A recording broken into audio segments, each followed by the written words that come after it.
Welcome. We are very glad to have everyone that's here now and that will be here later. That's how the world works nowadays, is we're not gathered in the same place or at the same time, but we are gathered nonetheless. St. Paul's wanted to do something for parents, acknowledging that this is a very strange time in the world and parents have a unique, lots of unique changes that are happening in their world right now. And I wanted to start with a little piece of sort of my example from my own life of a reason why this to me is a necessary and wonderful gift. My husband and I are both working from home and sort of struggling with this balance, trying to figure out marriage and homeschool and parenting sort of all stuck together in one place. And one day we were both on calls. I was on a Zoom call, he was on a phone conference, and we were sort of crossing our fingers and hoping the kids were safe and doing school as they should be. And I came down to this. And it turned out my daughter Maya had gotten her hand on some glass that was in the carpet and had an injury in her hand and started to make artwork out of the blood. So this has become for me sort of a metaphor for pandemic. Both like the sort of parenting failure and guilt that I'm feeling, but also my hope that maybe out of this can come something creative and new. So with that, I would like to start us with a prayer and then introduce Jane. The Lord be with you. Loving God, you have blessed us with the joy and care of children. Give us calm strength and patient wisdom as we bring them up in this strange time. Help them to feel safe and loved, and help us to teach them by word, presence, and example to love you and to love others. Amen. Amen. So a huge welcome to Jane. Many of you will recognize Jane from her presence with us in Adult Forum. She's been to speak with us in my time here about parenting and about marriage, and she's been a wonderfully constant presence in a lot of our pre-wedding conferences where she talks to people that are about to get married about ways to make their marriage stronger. And every time I come away with, from a time with Jane, I always feel refreshed. I feel full of new ideas. I feel less guilt and less worry. And I always wish I could take her home with me to make that feeling last. So we are very thankful to have you, Jane, willing to do these sorts of things with us at St. Paul's. And so without further ado, thank you, Jane. Thanks, Elizabeth. That's very kind of you to say. And thank everybody who's with us today. Your artwork, your daughter's artwork, I think that should be framed and titled Pandemic Parenting. And there's, we could title a lot of things: pandemic, fill in the blank, pandemic marriage, pandemic work, pandemic teaching, or school, homeschooling, pandemic life. One of my sisters, who is turning very gray, is calling her hair pandemic gray. So there's lots of ways to frame this. And to bring a little lightness to such a heavy, what can be heavy and dark time, and bring us all to a place of, I think, really collective grief and loss. Along with, always with that, comes the opportunity for great growth and awareness. And that is my hope. And I think as you listen to most of the informed experts, which we all listen to, I'm sure, often enough, you hear that coming out, the opportunity to be our best selves, to be our better angels, as you often hear, and to find a way to make this time, this once in 100-year time, an opportunity for the future to look back on us and say, look at how hard they tried. Look at how hard they tried. Not, boy, did they fail. So now, having said that, we fail. We fail all the time because we're only human and we're not perfect. And I think that's really important to remember more than ever as you parent right now and as you partner. Being at home together is not an easy thing. I think I see a question. Yeah, So should we go ahead and take questions just as they come in, Elizabeth? Would you like to do that? Or? I mean, it's up to you, or you can go on for a little while and then we can sort of look back and see Okay. what comes up. Okay. So, so the, as I started, pandemic parenting, pandemic partnering, pandemic life, digging deep, we're required to do that.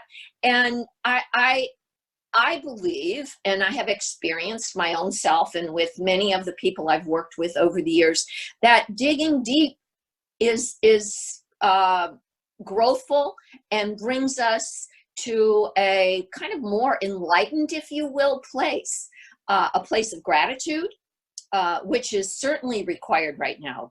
Gratitude for many of us, certainly here where we live, that we have roofs over our head, that we have many of us, continue to be able to work, that we can help others. And that is huge in this time, that ability to help, whether it's our partner, our kids, our neighbor, the greater world, food banks, however you want to look at it, to participate in the healing piece of this, the coming together, the unifying piece of all of this, and not the division piece, which will always be there. It will always be there. That's part of human nature. We see that historically. But to cast more light and really look towards what brings us together. And one of the things that brings us together is that we worldwide are experiencing this. It's not like, oh, look at poor Haiti, or, oh my God, what's going on in Brazil? It's everywhere. And that's a unifying force. And it can be, as in our own homes. When we're feeling something, it's likely somebody else in the house is feeling that way. I was very aware at the 8th week, which is just 2 weeks ago, to a person, everyone I spoke with was hitting an a priori ceiling. Everyone was like, this is really hard, that I am really people who up to that point were, well, I'm cooking more and it's hard, but I'm finding that I've cleaned out my closets, and there were things like that going on, and still are. But there was definitely a peak that we hit. And interestingly, I think it coincided with the peak in deaths, although of course we're not through that yet, unfortunately. But all to say that, again, it reflected to me how collective this is. And I think that's very helpful to remember, that we are in this together. When you are struggling with parenting, so is your next door neighbor. When you are struggling in your marriage, so is your next door neighbor. When you are struggling with work and with homeschooling and with how am I ever going to get to the grocery store and back and still feel safe, so is your next door neighbor. And there's certainly a sense of solidarity that comes from that. And I don't want to say normalizing, but it takes away from the sense that I am alone in this. And in a way, it does begin to normalize it. And I've talked with some folks over this last week, so now going into the 10th or 11th, I've lost track, seems like the 100th, but that with the certainly as you watch the numbers countrywide, in certain places anyway, coming down, with the possibility of relaxing some constriction here where we live, there is kind of people I see breathing a little easier. Still not knowing, and there's so much we don't know. This is such a high learning curve. And as hard as that is, and for all the unknowns that brings, that's a challenge, a kind of neurologically, spiritually, emotionally, relationally. That high learning curve, it pushes us again to be our best selves and to dig deep and to read what's available to you. Elizabeth, this morning I sent you an article on breathing that is, it's the first thing we do, as we begin our life, and it's the last thing we do as we end our life, and it's every second in between. So it's really helpful to know how to do that most beneficially. And they talk about that in that article. And it's not complicated. It's like breathe through your nose, make your exhale longer, and you will calm down your parasympathetic system, that part of you that is fight flight, that is, you know, feeling the lions and bears behind you and ready to fight or flight or freeze or faint. And so those are sort of globally some things that I wanted to talk about. I think, you know, I can talk a little bit about remedies to that, but I don't know. I think this might be a good time to start to take questions so I can be sure that you know, we're getting at people's concerns. Well, the one that I saw come up, Kyle is a grandmother of young children who are close by but separated. So wondering how to support and love people from afar, not too far, but far enough. Yes, yes, yes. And many of my friends are grandparents, and I hear and clients, and I hear this a lot. There was an interesting article, I forget where I saw it, but that feeling of I want to hug you and I can't. And in this article, I thought it was very interesting. They talked about, okay, we're moving forward somewhat. There may be more peaks. There will be valleys. We hope, we assume, we see it, and by all 3 models that I've followed, it looks like summer months may hopefully bring a little bit of a valley. So the question comes for all of us to answer, what's the risk? You know, what are we willing to risk? So right now, very little. We wave from the closed door, you know, the glass door, or we do this, we're online. I think that this is a wonderful opportunity for phone calls, which, you know, we've kind of lost the art of even a phone call, for even letters. Certainly for, you know, you can drop off food, you can drop off a stuffed animal.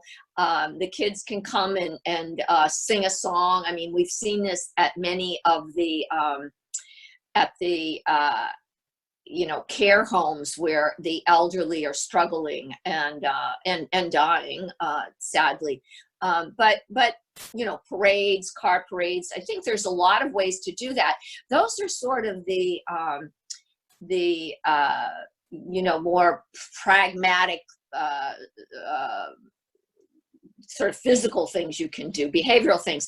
I think the issue is more on an emotional level, the loss that grandparents feel of being with, of sitting with, of tucking a child in, of reading a story. So some of that can, again, be done.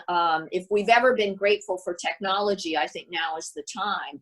And that can as well be done, you know, on Zoom or one of the other platforms. It's not going to be the same, but life is not going to be the same. And I think that's the great reckoning, coming to terms with that our grandchildren may see life return to as we knew it. It won't be for a while, and it could be a long while. And I wish I could say more positive things about that, but I think what I do want to make clear is that I do think there are ways to shore up that gap, knowing it's not going to be the same.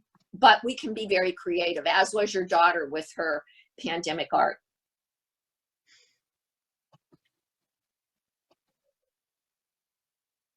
Any other?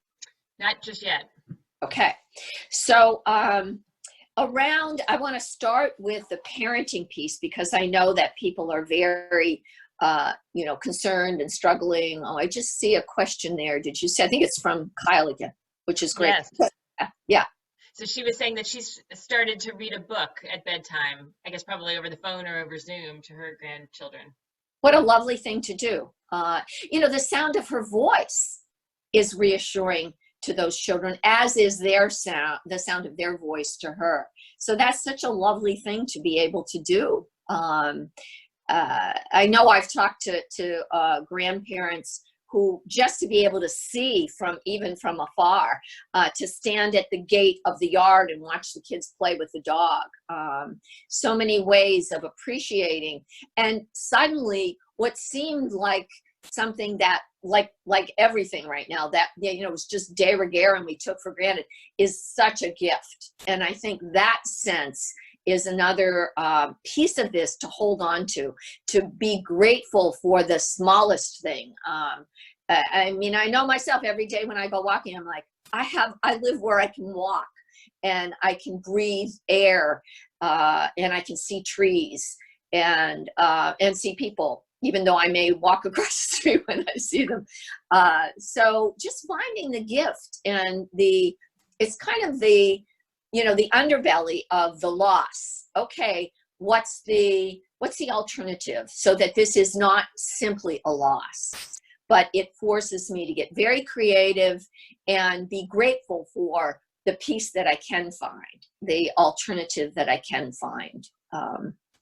So I hope that is helpful to Kyle, and I appreciate her questions.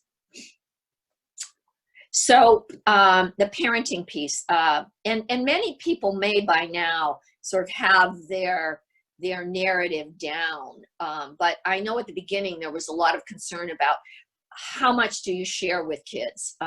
First of all, I think we all know that we want to limit the exposure that they have to some of the more graphic and painful details. Okay, I see a question from Steve and Laura and Eric.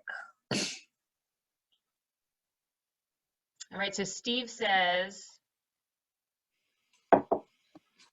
that, yeah, and I experienced this too, that kids are having increased temper tantrums.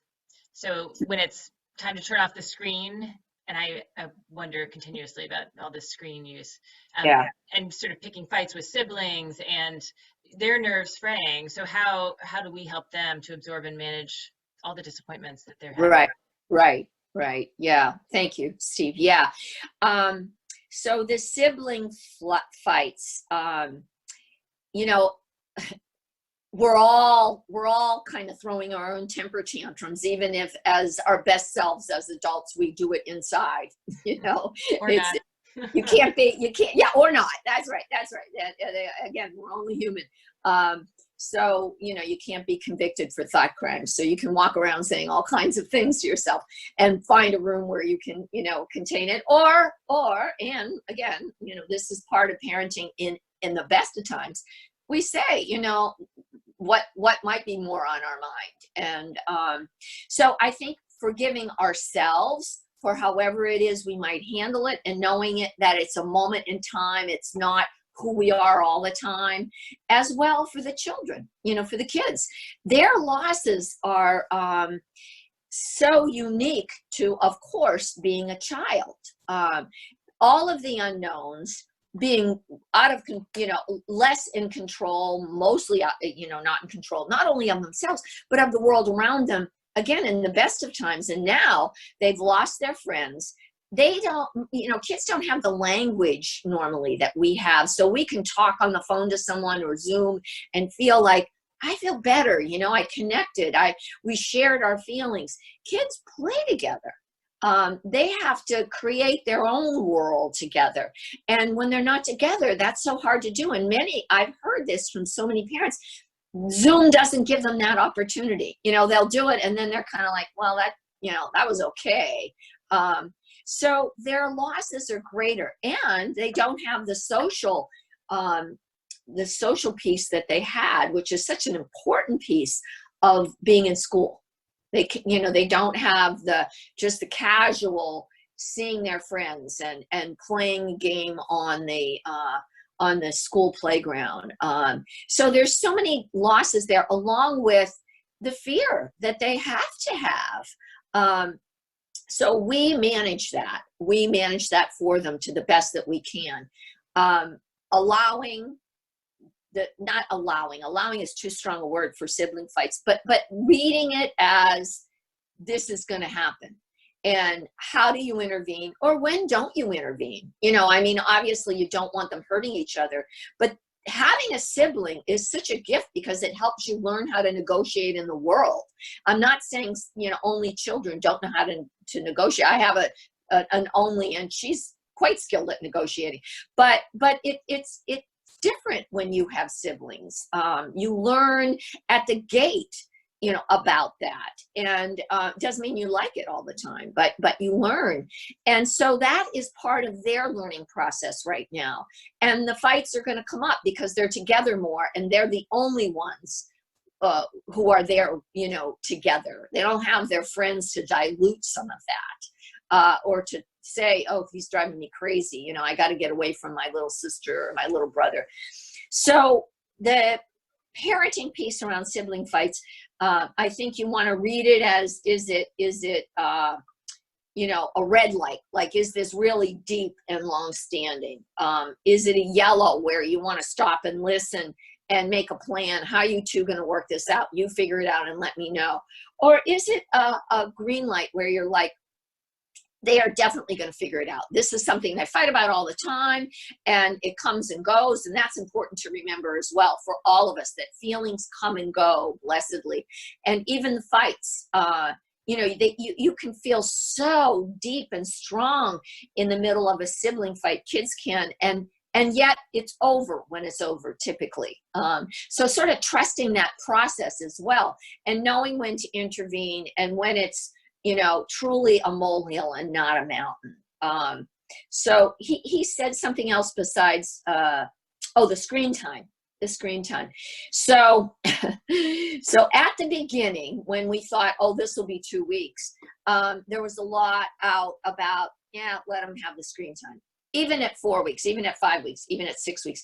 And even now, there's a lot in the literature about this is the world we have.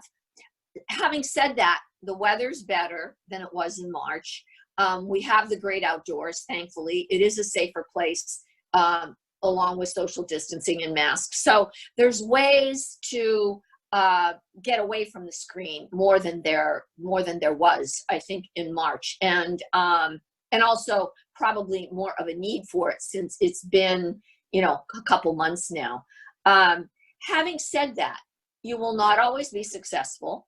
And as a parent, you as well have to decide, just like with the sibling fights, is it a red light? Is it a yellow light? Is it a green light? Is this a time when it's been way too long and I've got to call a halt to it, knowing that you're going to get flack?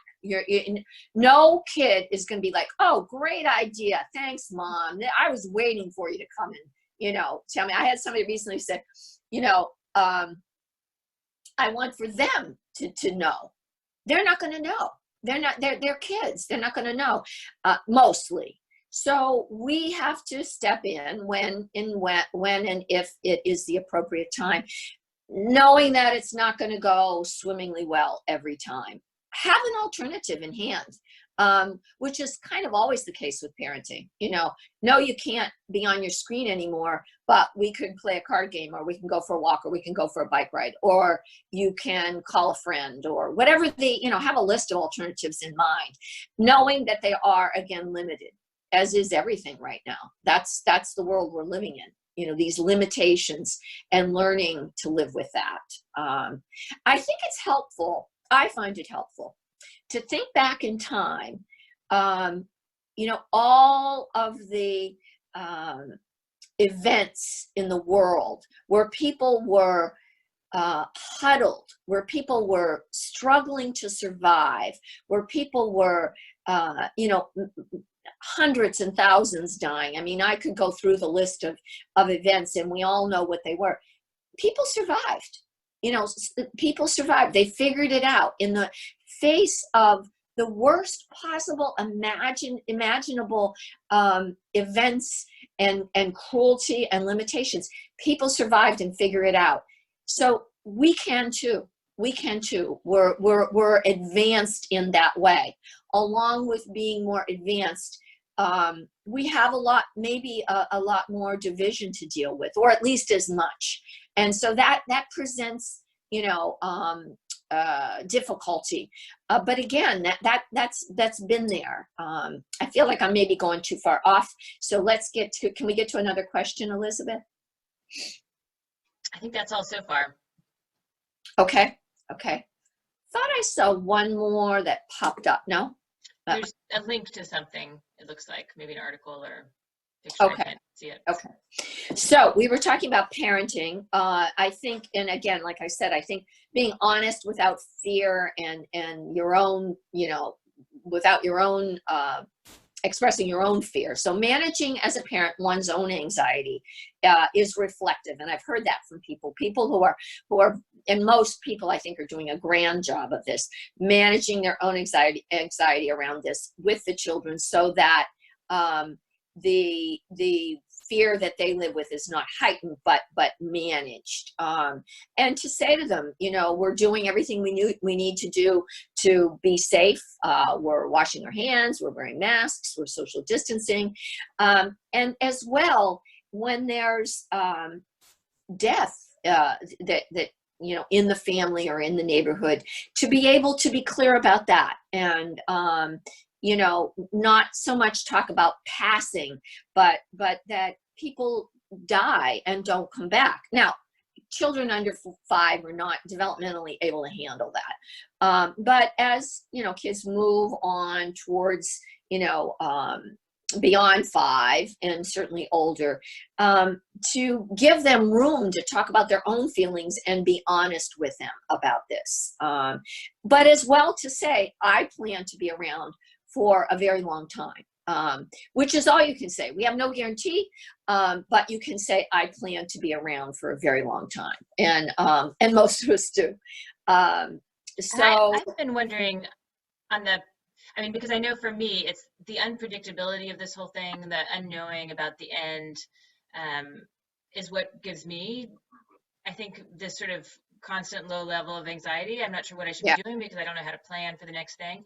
And I wonder how much the kids are feeling that too. Like, not so much, I don't think my kids are really worried because it hasn't hit us very personally, right, death or even really sickness. It's more about all of the smaller losses that are adding up and the uncertainty about when things will begin to change, and sort of living in that for who knows how long. That's right. That's right. No, I think you hit it, Elizabeth.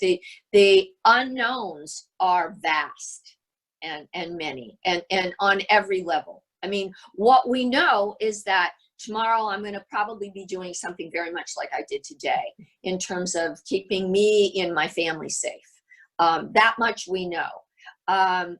Each week we are learning more, as I said, that learning curve. I mean, now, even medically, and unfortunately now we also know that, kids can get sick from this, which at the beginning we were so relieved to think not. But on every, the good, the bad in between, we are learning more and more and more. And so I think the unknowns begin to, you get a little light shed on them, from day to day, week to week, but they are vast and they are many and they persist. And I think that ability to live with all of that ambiguity, it really tries us as people. And so everything that's important in the best of times, even more. Good sleep. Anybody who knows me has heard this. Good sleep, good nutrition, good exercise. I would include in that some structure to your day, which most of us, many of us have figured out as best we can at this point. Socializing to the degree that we can. So, we have Zoom and we can do a social distance, visit, all the ways that we keep, week by week, we get a little more permission, even if we give ourselves permission. And from the experts, yes, you can try this. Yes, you can do this. This is riskier. This would be less risky. So to allow ourselves to slowly open up, it doesn't take away the unpredictability, but I think you begin to feel like, this feels normal. This feels normal. And so you can focus a little less on the unpredictability for the moment. But I think you're right. It spikes back up, moment to moment. And the best we can do is like remind ourselves, where do we find solace? Where do you find a place of, like church, like your prayers, like breathing, like meditation, like, whatever other alternative you have to calm yourself, and to say to yourself, this too, we will find our way through, whatever that might mean. So we really have to put our faith into all of us, into whatever leader we trust, and each other. People stepping up and again being their best selves. There's so many examples of that around, and it's quite heartwarming. So I don't know if that answers your question, but I think that unpredictability is a felt sense everywhere. And you're right, kids feel it. But again, to the degree that parents are managing that and not walking around talking about, who knows, but managing it, and saying, here's what we don't know, here's what we do know. Every week we're finding out more, and we're finding our way. We are finding our way. We have a lot of smart people working on this, and we're finding our way. And we don't know how long it will be. And for right now, when it will be, but we are finding our way. We are figuring it out. I hope that helps. Yeah. Any other questions from anybody? Not yet.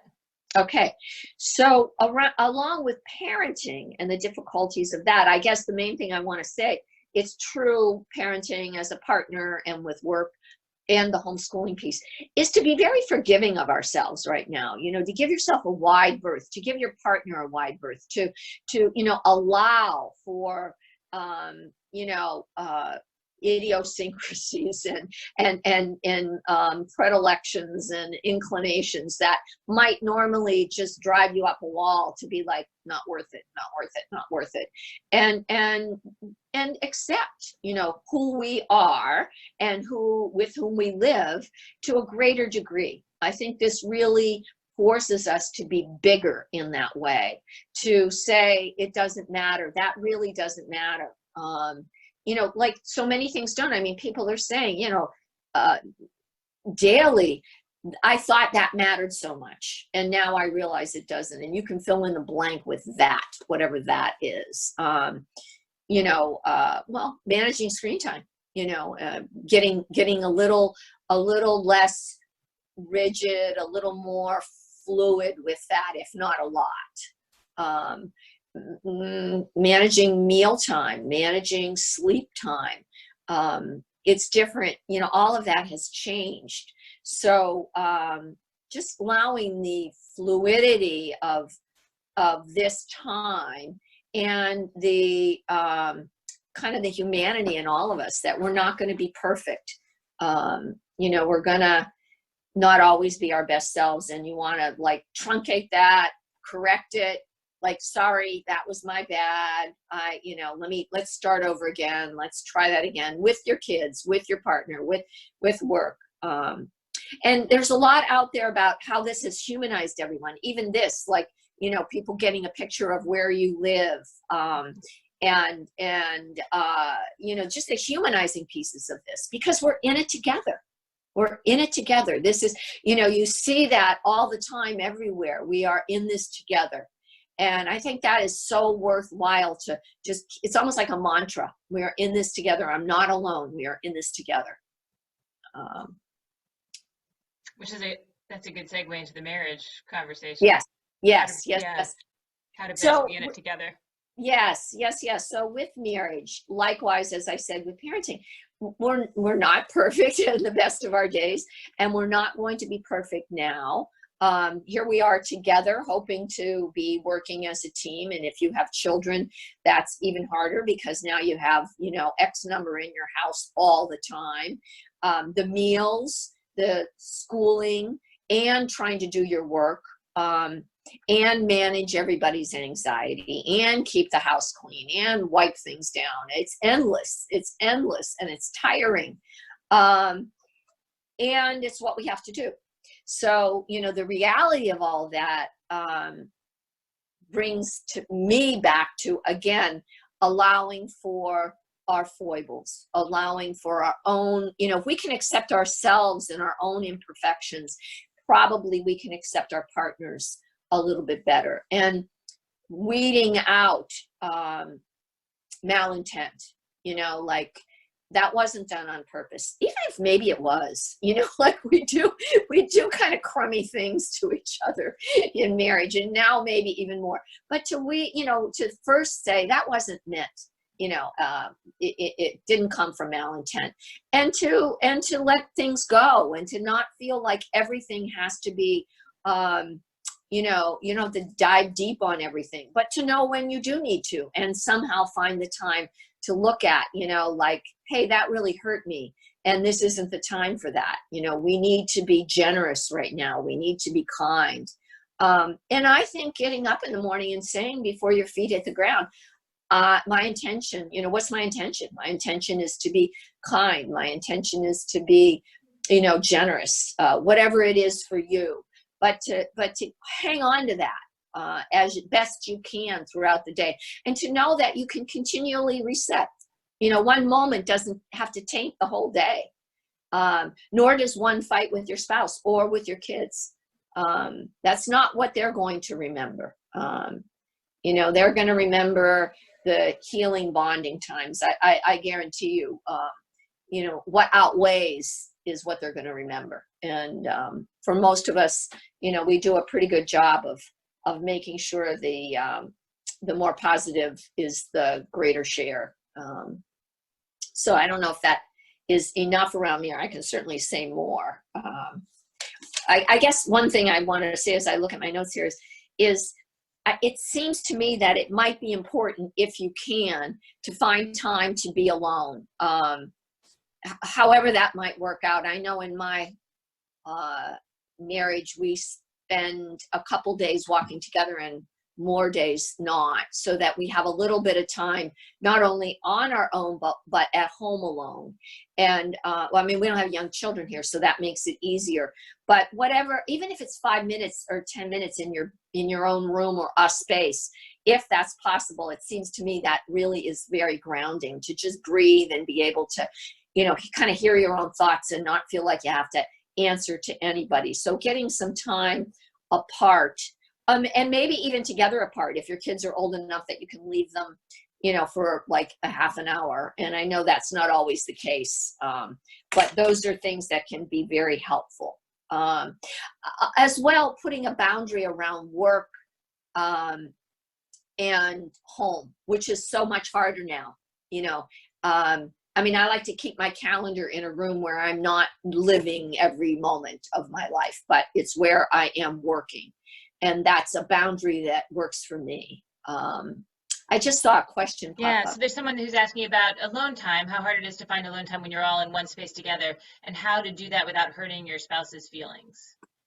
Right. So I guess to talk about it and to say, this is really vital for me and I need this time, and I'm imagining you might as well. I'm not leaving, I'm feeding myself. And when I come back, I'm more available, I'm more present. That's certainly one way to answer that. But then maybe, when the time is right, to say, what is it about this that hurts you?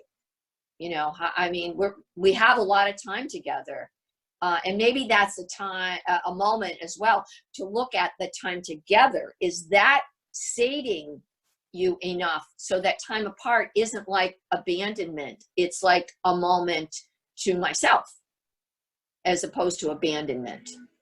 Does that make sense? I don't know if that answers the question. I'd be happy to hear more from whoever asked that. Yeah, and I wonder, part of it is we're in this sort of monotony of life. It's hard to have anything that feels like an adventure. So I've been finding this, like, our time together is, we have a lot of time together, but the time with spouse or with kids, it's sort of very normal things. There's nothing you can say, oh yes, we did this today. Like, look at that. Now I can go on a walk, because look, we went on there are very few adventures that are happening. That's right. The novelty is so good for us. It kicks up dopamine. It helps us feel like life is worth living. And that is really important. So to find those moments, we have worked at finding other places to walk besides our neighborhood, like driving to a park somewhere that we haven't ever been to or haven't been to in a long time. I realize not everybody can do that, but we have noticed there's one place that we do go to, a lot of families there as well. So, you know, you can include the kids and still get some novelty. But I also find, you know, novelty doesn't have to be grand. It can be like walk in a different direction or sit at, you know, the dining room table as opposed to the kitchen table or the counter. You know, you can, like when you meet for, you know, morning coffee or evening, an evening cocktail or whatever it might be for you, you know, find a place that might not be where you work, or you put on, early on, this was all over the internet, you know, like changing your clothes and, you know, like not showing up in your exercise, you know, gear, but like putting on something that, you know, reflects the world as it was.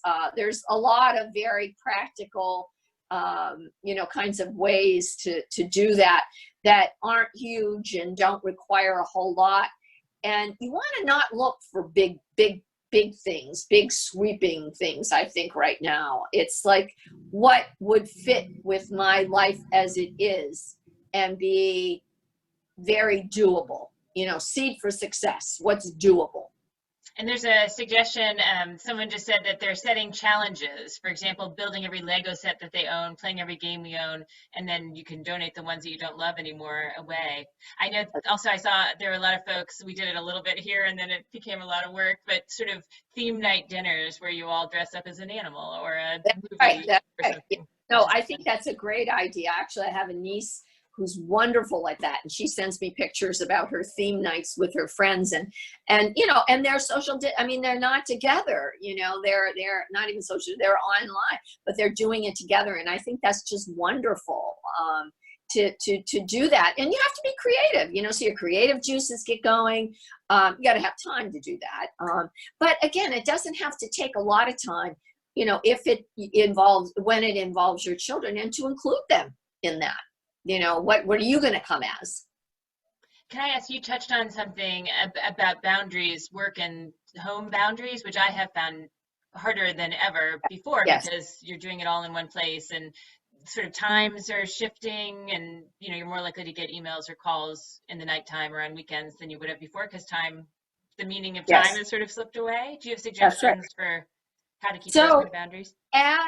yes, and you're absolutely right. It can all bleed in, you know, to the same 24 hours, and that's not a good thing for anyone.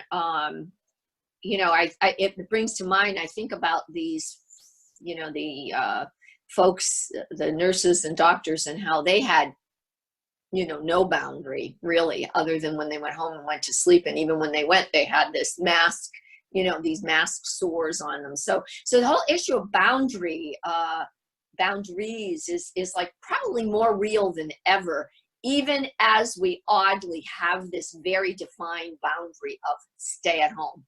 I mean, it's kind of interesting, isn't it? The contradiction, like trying to find boundaries while we are so bound.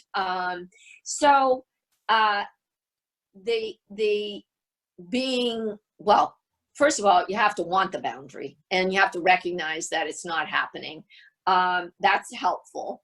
And then to, you know, be okay with saying, here's the time you can reach me.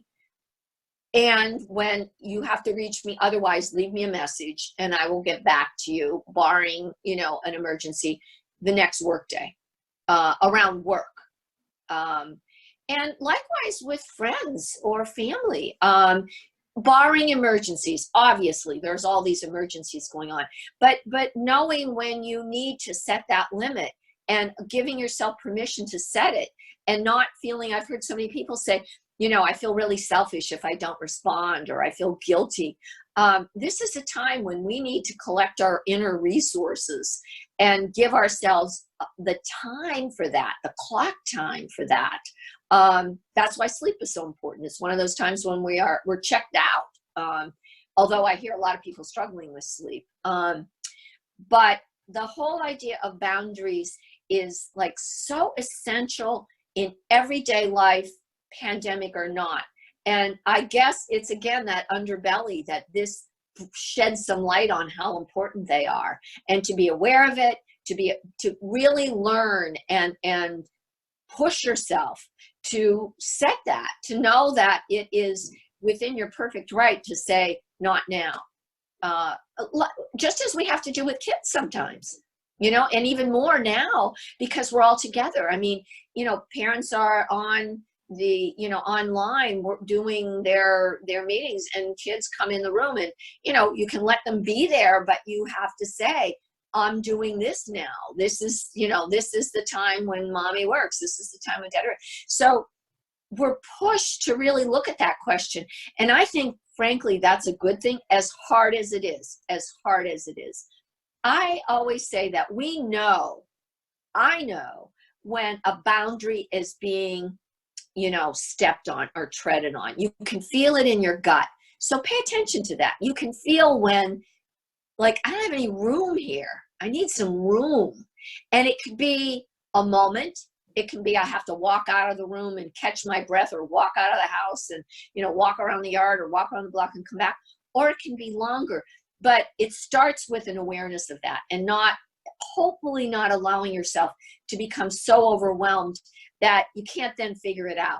The breathing stops, and the sense of self stops. And it's like, you're kind of drowning in other, if you will. I don't know if that makes sense or not. Well, and in some ways, this space has really opened up. I know in our family life, like the sports, the activities that you would normally be involved in have gone away. We're eating dinner together as a family every night. I mean, that hasn't happened since we just had one baby. I mean, That's right. I mean, there's some real gift there, and thinking about, I mean, of course, we're not going to throw all activities away for the rest of our life, but like, what is important to us, and how can you maybe hold on to some pieces of this? That's right. The other side of it, like the time together and having room as well for some sense of boundaries. Boundary doesn't mean apart, it means like not now, or, I vow. It's kind of I vow. And that brings me to, we were talking about kids and in marriage. Anger sometimes helps us set a boundary. It's like, usually to me, not always, but often a fight or an argument is like, can be reflective of some boundary that's not being kept. And sometimes it's elusive. You can't really even define it, but anger is like a way of, and believe me, not always the best way, but to like say, I'm not you. Like, let me have my space. Let me have my words, my moment to speak, my moment to make my decision on this. So it's kind of the pieces of relationship that aren't always smooth and aren't always fun and aren't always pleasurable, but are real and part of the package. It's the good with the bad, and it's the figuring things out and moving forward, and what we're learning from each other by being together more, and the piece that's about, I got to have a moment.